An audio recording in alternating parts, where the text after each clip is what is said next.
it's time for Greg Bishop and the Council Roundup.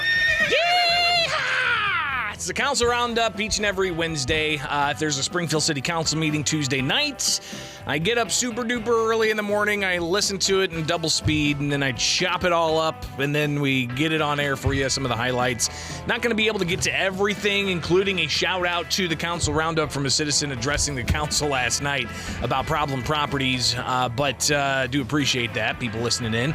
It's a good way to keep you updated on what's going on with your tax dollars at City Hall here in Springfield. Even if you don't live in Springfield, likely if you're listening in the local area, you make it to Springfield for shopping and dinner and whatnot, so your tax dollars are going there.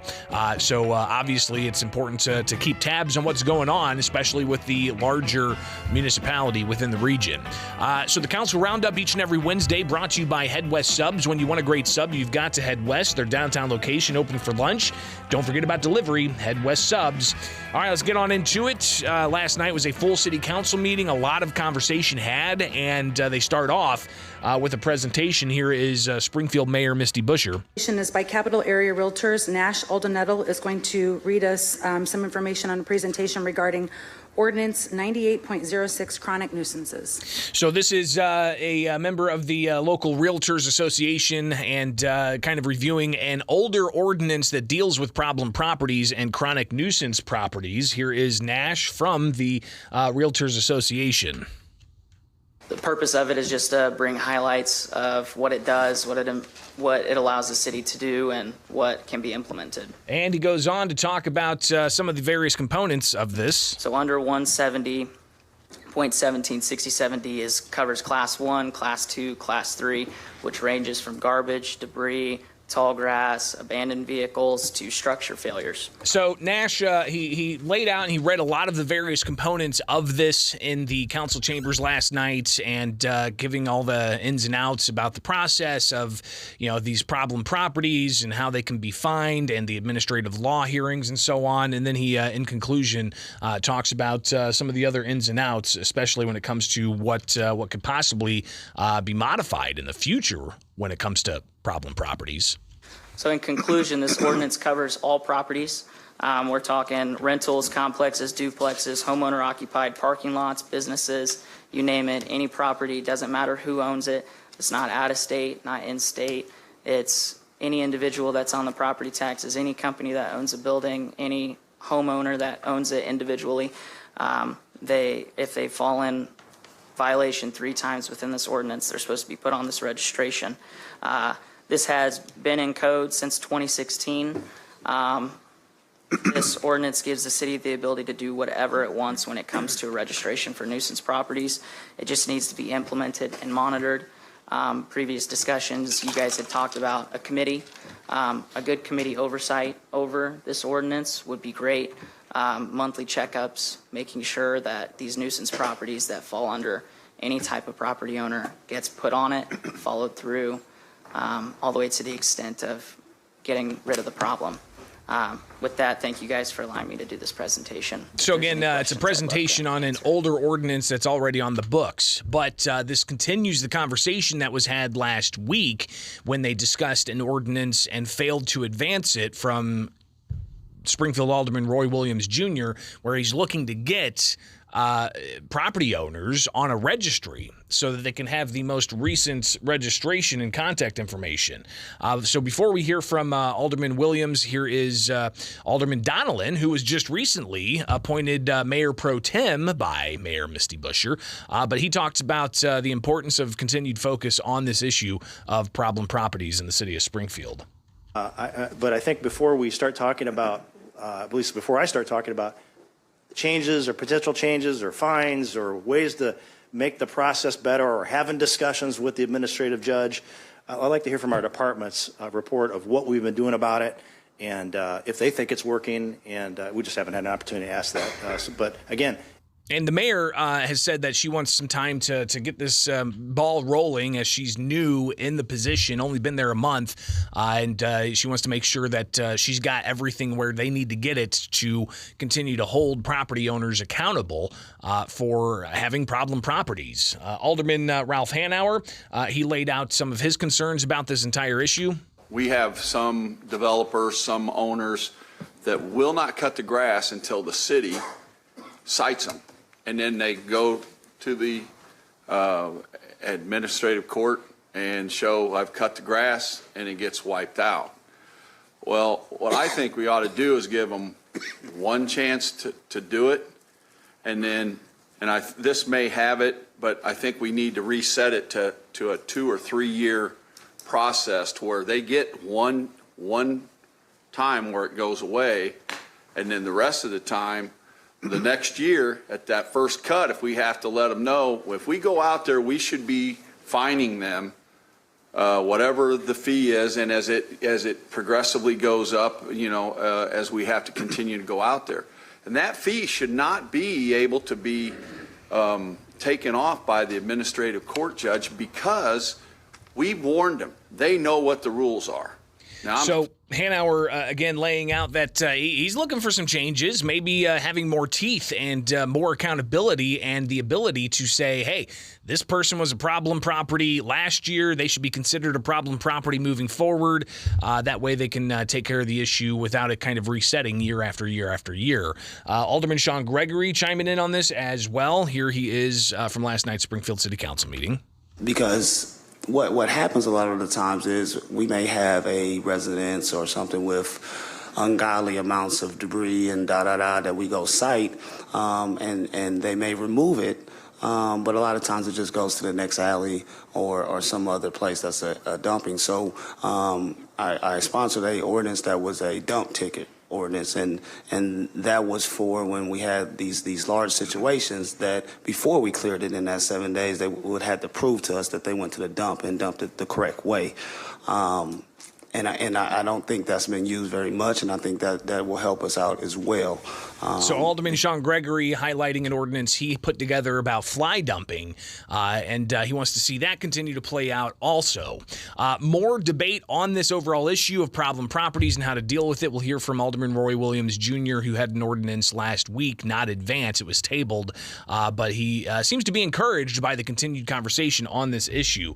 So we'll hear from him next, and others all lined up to talk about problem properties with the Council Roundup. It is Springfield's Morning News. I'm Greg Bishop. The Council Roundup brought to you by Head West Subs. When you want a great sub, you've got to head west. Back with the Council Roundup, Springfield's Morning News. I'm Greg Bishop on 92.7 WMAY, Springfield's News and Talk. And let's get back into it last night, the ongoing conversation about problem properties and how to deal with them. Alderman Roy Williams Jr. had an ordinance last week that he wanted to essentially have all landlords that have units over 50 units to register with the city. That was tabled, but the conversation moves on. Here he is during the presentation last night from the Illinois Realtors Association on an older ordinance about how to deal with chronic problem properties. Here's Roy Williams Jr. We're here because I'm trying to bring my ordinance that I'm sponsoring out. But I want you to know I'm willing to listen and willing to learn and amend and make changes or whatever. So this is good, but it's not like we just decided last week to talk about this. And we're going through a process of trying to pass an ordinance to fix some of these problems. And some of the problems, he says, are untenable, and it's really weighing on residents across the city, especially in his ward. This ordinance doesn't talk a lot about communication with the owner or the property owner. It also uses the word property a whole lot, and it's built around the word property, but the people I'm dealing with are not the property owner. They're tenants. And it gets a little more complex. And you can imagine that, tenants, they have certain ways of maintaining properties that maybe even the property owner, the landlord, is not in agreement with. Say you're renting a house, and part of the agreement is you've got to mow the yard. You've got to take care of, the various components of the house as part of your rental agreements. And if they're not doing that, should it be the landlord that's held responsible, or should it be the tenant that's held responsible? More from Roy Williams Jr. last night. There are issues that happen with buildings on the east side, with housing on the east side. We know some of these situations are going to happen again next summer, and then next summer, and then next summer. I want something in place that we automatically cut those lots. We've been knowing about these lots for years. We don't need to wait for them to get so ugly and so long. Let's just maintain them until they're sold or whatever. We also know we have the issue of township lots, county lots, that we don't even govern, but they're mixed in the city to the point that your neighbors or the people who use the city, they look at that situation and say, well, God, Springfield's not doing their job. But they are not knowledgeable enough to know that those are not Springfield lots, and we're not over those. Last comment here from Roy Williams Jr., at least for now, on this issue. He lays out some of his closing concerns. We have a name and an address, but if that name, address, phone number is no good, or that manager is saying I can't get a hold of them, even judges are stuck. So I just want you to know this is nice, but this is not the answer that I'm looking for, but I appreciate you sharing with us. So obviously a lot more to come from Roy Williams Jr. when it touches on the issue of dealing with problem properties and having a landlord registration. Here is Larry Rockford, Ward 4 Alderman, new to the Horseshoe in Springfield City Hall. He asks questions about how alder people can be plugged more into how this process is playing out with code enforcement.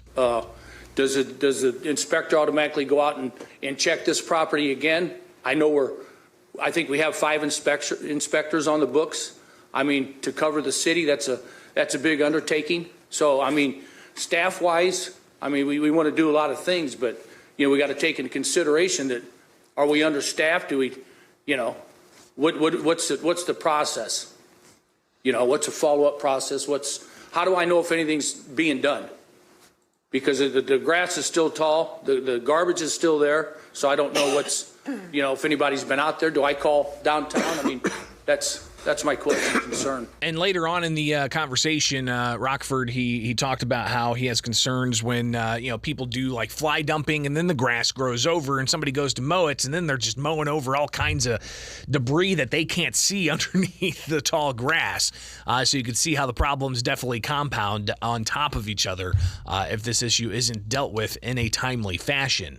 Alderman Ward 1, you've got Chuck Redpath talking about the issue of problem properties and dealing with them, how to do it properly. When the year turns over, then they start over again. That shouldn't be. They should be on the books for 2 or 3 years. And I think we argued this point when we brought this into play in 2016 that we need to have it go more than just 1 year. And I think we got outvoted on that, but I think the votes might be here now.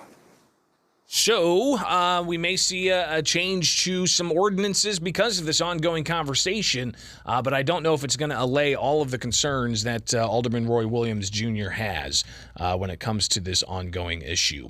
It is Springfield's Morning News. I'm Greg Bishop. Coming up next for the Council Roundup, some new directors getting appointed and approved by the City Council last night.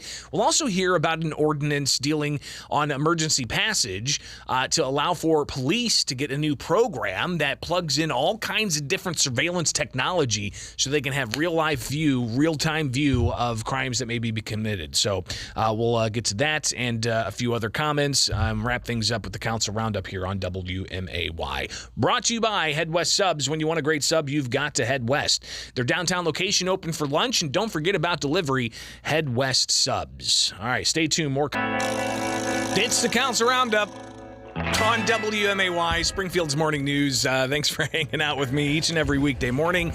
On Wednesdays, we do the Council Roundup where we review what happens at the Springfield City Council meeting. We heard a lot of debates and only just a small portion of it about what to do about problem properties at the City Hall when it comes to public works. Do they have enough staff to deal with it? Should they amend ordinances to maybe have a landlord registry? We'll hear a little bit more about that at the tail end of last night's meeting with the executive director of the the Inner City Older Neighborhood Association, ICON, here in Springfield. So we'll also hear from a landlord association who addressed the council at the tail end of the meeting as well. So stay tuned for that. But other business in front of the city council last night dealt with, for instance, the issue of new executive directors of the various city departments, or like the fire chief and the director of public works. Of course, we have a new mayor, Misty Busher, and with that comes a change of some people who are leading departments.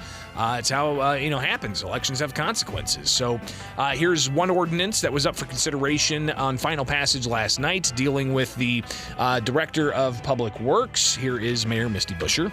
An ordinance approving the appointment of Dave Fuchs as Director for the Office of Public Works. The chair will entertain a motion to place the agenda number 2023-224 on final passage. So moved, Mayor. Second. And they moved to do that, and he gets up there, Fuchs, the director of the Public Works Department, and some jokes made, especially after the long debate about what to do with problem properties with Springfield City Hall, and here's that back and forth. I was just trying to see the fiscal impacts on all appointments, not just this one particular one. So when they came in, did they all come in just replacing the old staff with the same salaries, and just that's why it says blank on the impact for fiscal? Yep. Okay, thank you. So you'll have the Should same say salary yes, as not the yes. previous Sorry, executive director of public works. So in favor, please vote Want it? yes. Does he still want it? Well, he's behind you. You can ask him. After what we've been telling him to do? All those vote yes. All those opposed vote no. That's pretty funny. Alderman Hanauer asking if Fuchs still wants this job, especially after the contentious debates and all of the things he's going to have to deal with. Yeah, maybe they, Public Works obviously deals with sewer systems and stuff like that, and roads, and should there be a totally different, and I'm not advocating for this, just asking the question, should there be a totally different agency within city government dealing with problem properties? I don't know what it would be called, but maybe allocating more staff to just focus solely on that instead of Public Works that has to deal with all the issues of sewers and roads and construction and various city-owned facilities and such. So I don't know the answer to that question. I'm not in the capacity to advocate for any of that. It's just a question I'm throwing out there. All right, next up, another ordinance concerning the issue of directors or chiefs of various departments. So in favor, please vote Want it? yes. Does he still want it? Well, he's behind you. You can ask him. After what we've been telling him to do? All those vote yes. All those. An ordinance approving the appointment of Edward P. Canny as the Fire Chief of the Springfield Fire Department. The chair will entertain a motion to place agenda number 2023-225 on final passage. So a new fire chief, and the fire chief gets up there and talks about the tradition of a pinning ceremony. The fire department is full of traditions, and one of those traditions is a ceremonial pinning. It all goes back to the beginning of time. And I won't bore you with the history. Less is more, right? So if I could have 2 minutes for my wife and children to Is everyone pin me. okay for us to have a pinning ceremony right now? Absolutely. Thank you very much. Congratulations. Chief wanted you all to be a part of it. He's your chief too, so. So the chief gets his family up there and various others that are close to They want him. all your Come on, get up there. DCs and us to come up. Going up. Division chiefs, they want you to come up. They want the division chiefs up here. So they're getting everybody together. Got to get the photo op, and the tradition and history of pinning the pins on the new chief. Looks like his son's pinning on one side, somebody else pinned on another side. Division chiefs lining up behind him, and voila! A new fire chief is born. Congratulations, Chief.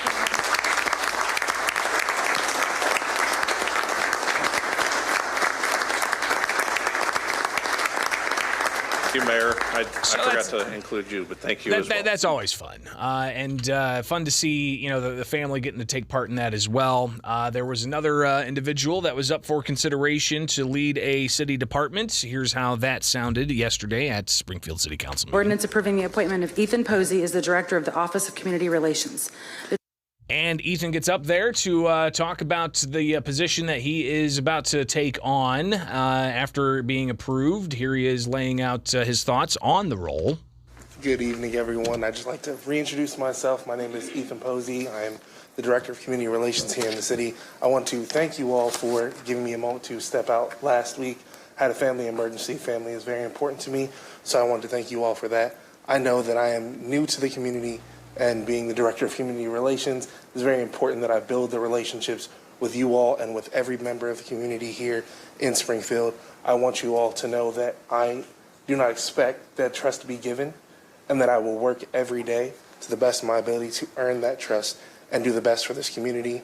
I have a blended family with a beautiful wife, 3 beautiful children, and 1 on the way. Springfield is my home, and I want this community to be as amazing as it can possibly be so I can watch them grow and flourish. Thank you. And then Alderman approved him, and they now have a new community relations director for City Hall under the Busher administration.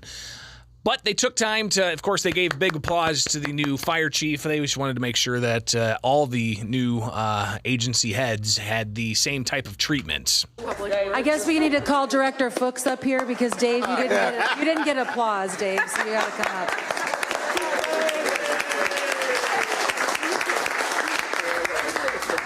When an administration switches hands, all the fun and the pomp and circumstance of new directors and such. All right, let's get into more city business. Last night's ordinances up for consideration. They, of course, passed the consent agenda, which are non-controversial ordinances.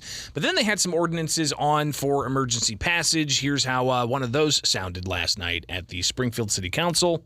Fund for the purpose of paying a judgment payment, including costs and interest in the amount of $851,565.67 to Kanowski Berinsky for Illinois Circuit Court Case 2008-L-176, Mary Yarbrough individually and as a special administrator of the estate of Eric M. Jones versus CWLP and the City of Springfield with the reimbursement from the Water Fund in monthly installments over the next 60 months for emergency passage. So Chair will entertain a motion to place agenda number 223-273 on emergency passage. So move. Second.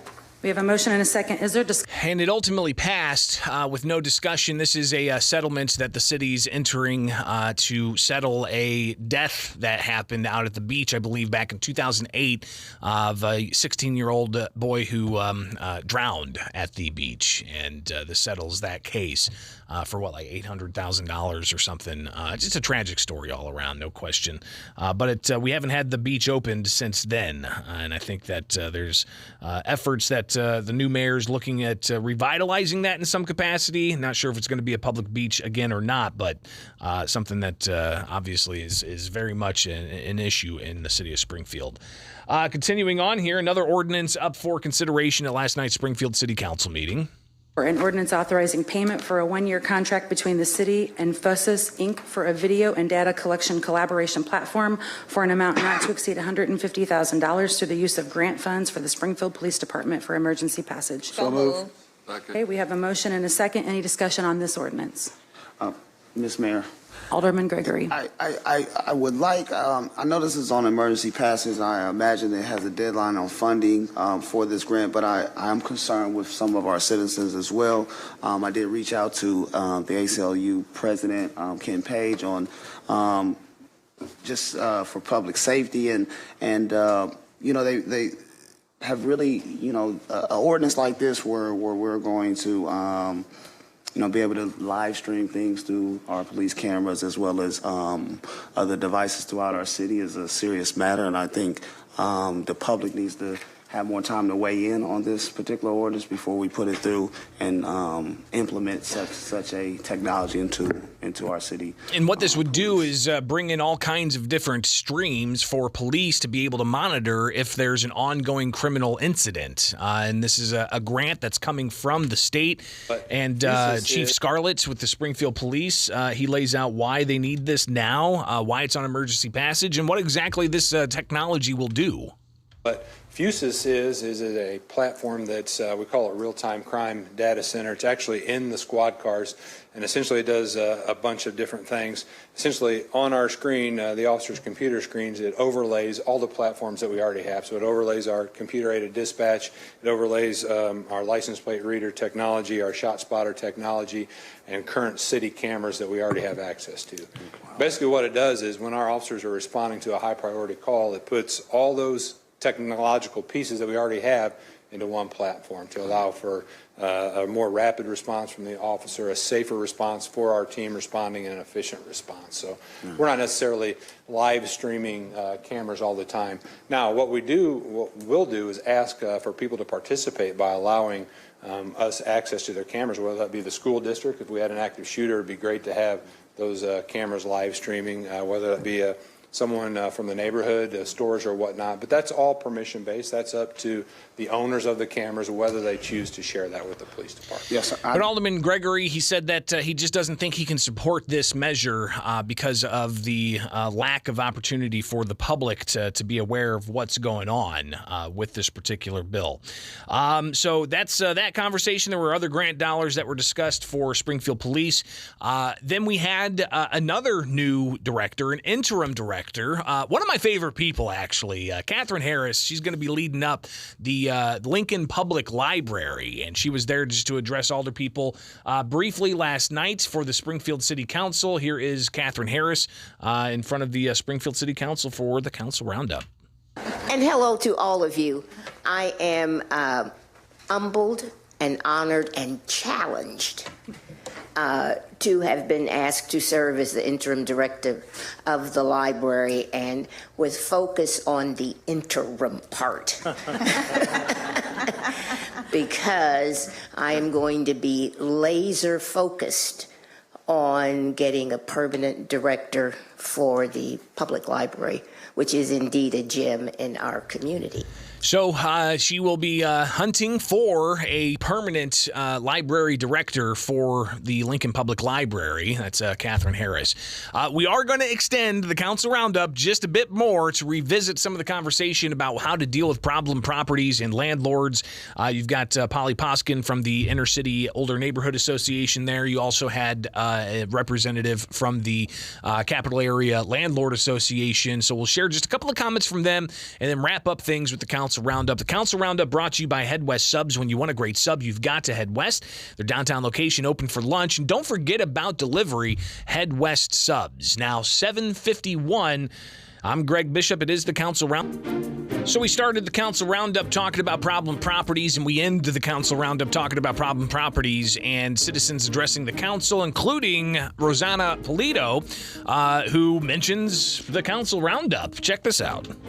Last week I was listening to the Council Roundup, and I heard that was mentioned out-of-state landlords. And again, that measure did not pass last week, but it definitely dominated a lot of the discussion. At the council, you had Polly Poskin with the Inner City Older Neighborhood Association. She supports the idea of getting more teeth, I guess, of problem properties. Here she is with some of her closing remarks. There's so many lovely people in this town that live east of MacArthur who work hard, who maintain their homes, do the best they can. And they deserve for any other property owned by any other person in that neighborhood to look the same and to be the same. And if we don't do it as a community, then it doesn't get done. And then we as a community fail to look like the kind of city we wish to look like. And she pushed for more to be done, not just by city officials, but also by individuals. And that seemed to echo a bit of what the Association of Landlords had to say addressing the council last night. Here is one of those officials from the Capital Landlord Association. You all work so hard. Public work. Let's do this here like that and go. 1, 2, 3, go. My name is Tony Nudo. I am the treasurer of the Springfield Area Landlord Association. And we've been working on this issue of the problems in Springfield for a long time. And everybody wants to push everything back to the owner of a property. And you know, there are some things as an owner of a property that I do need to take care of. But we're limiting the amount of people that can help clean the city up. We need to make all residents of Springfield accountable for what happens in Springfield, and we need their help. We need their help to keep our properties clean, clear of garbage, keep their vehicles upkept and from being parked and So obviously, a lot of ongoing concerns. It was a 2+ hour meeting last night. Condensing it down into a 30-minute program. Hopefully you got a gist of what happened at last night's Springfield City Council meeting, as we do each and every Wednesday with the Council Roundup. We'll be back with the final half hour. Stay tuned. It's 8 o'clock. From the Fly SPI Studios.